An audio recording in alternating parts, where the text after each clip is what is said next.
ఓం సాయిరాం. బాబా భక్తులందరికీ కూడా నమస్కారం అండి. అందరూ కూడా సుఖంగా సంతోషంగా ఎప్పుడూ కూడా ఆనందంగా ఉండాలి అని చెప్పి ఆ బాబాగారి తరపున నేను కూడా మనస్ఫూర్తిగా కోరుకుంటున్నాను. ఈరోజు బాబాగారు అందించే సందేశం ఏంటి అంటే కనుక, తల్లి నీ కోరిక అనేది నెరవేరడం లేదు అని చెప్పి దిగులు పడుతూ ఉన్నావు కదా. ఎన్నెన్నో కలలు మనసులో ఉన్నప్పటికీ కూడా అవి తీర్చుకోవడానికి మార్గం లేక నిరాశ చెంది ఉన్నావు కదా.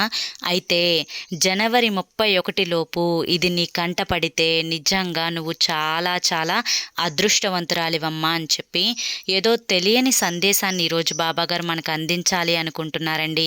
మరి ఆ సందేశం ఏంటో మీరు పూర్తిగా తెలుసుకోవాలి అనుకుంటే కనుక కింద మీకు @సాయి పిలుపు అని ఛానల్ నేమ్ కనిపిస్తుంది కదండి.